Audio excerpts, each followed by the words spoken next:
Hey everybody, Sharp here. Today we're talking about the long-term effects of your action. So that is like, I don't know, anything that happens after your action basically in League. So, like for instance, if you go gank a lane, everything that happens in the next, I don't know, the rest of the game basically, that you can trace back to that gank, right? So there, I think especially like, I don't know, most solo queue players, if you're not like, I don't know, challenger or close to challenger, you're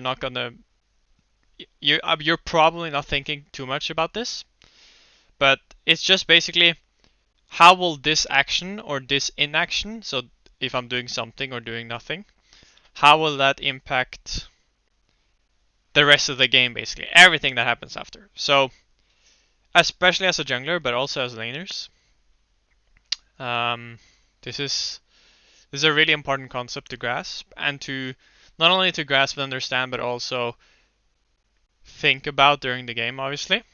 So an obvious example of this is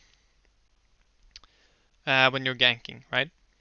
So you want to be able to differentiate or to at least see the benefits, the future potential benefit of ganking right now. So that was worded a bit bad, but basically, let's say I gank mid, so I spend time mid. So let's say I'm pretty quick on the gank. I spend like 10-15 seconds. So what's gonna happen is I'm gonna blow the enemy mid laner's flash. So let's say it's a mobile mage. Those are pretty popular right now.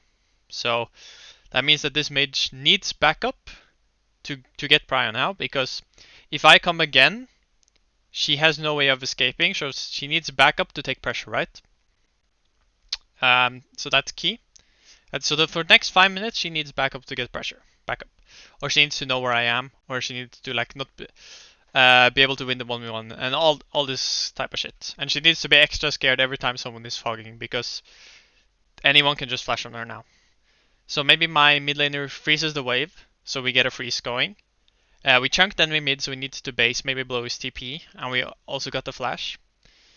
Now, let's not pretend that ganking is only good. Ganking is definitely a good thing most of the time, but you need to be able um, to consider multiple factors here. So I'm gonna fall behind in farm. Let's say he takes one extra camp. So now the enemy jungler is one extra camp ahead. He's gonna hit his items a bit faster. He's gonna hit the level spikes a bit faster. And if I time the fight badly, he's gonna be a level up on me when we fight, right?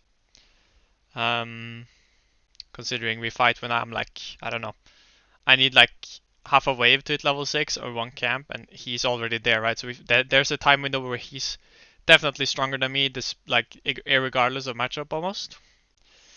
And they know where I am because I show on the map, right? So everyone on the enemy team and my team has to play differently now, because my team can't play with fake pressure, and I'm gonna run to one side, so that means my opposite side has to play more passive, right? Because if they get ganked, then we don't, and I'm on the top side, right? And now enemy jungler knows where I am, so he can take my camps. All the enemy lanes can start playing like aggressive and passive according to where I am. That doesn't mean you shouldn't show yourself, because like we established earlier, there's a lot of value in ganking mid, but you should consider. I mean, you're not going to be able to take in every single variable, right? Because we're only human, but some of these things you should consider. Like if there's a wave crashing on top tower, and it's pretty obvious that our top laner is going to get dove. Do I go gank bot out of base, or do I go cover top, right? Or let's say there's a wave slow pushing in my bot lane, and in like 1 minute they're gonna get dove. Should I base and open bot, or should I gank top? If I gank top, then someone needs to cover for my bot lane, or they're gonna get fucked, right? So where you spend your time and how you spend your time, especially as a jungler. I only went over jungle examples here because it's the most relevant, but you can make like whenever you're interacting with another lane and your own lane, whenever you're interacting with champions almost, um, you can apply this concept. So you can do the same, like, oh, I skipped, I didn't have a good base, so instead of basing when I was playing, I don't know, Jin, I just ran mid and I used W and then we blew a flash or something, right? Takes me like 15 seconds to do, and then my bot lane was base, stuff like this. And now my mid laner is gonna like you can see how this benefits you. Like, okay, let's say we do the same scenario, but you're giving up something. So I'm pushing in bot lane. I have a good base, but there's also a really good gank opportunity because my mid laner has the wave frozen. So I skip a base to go gank mid, and now um, I blow the mid laner's flash or something. And now my mid laner is gonna have perma prio, so he can give me a reset anytime, right? These are more competitive concepts when you go that deep, but the logic is the same, right? So I hope that was helpful and made sense, and I'll see you guys next time. Peace.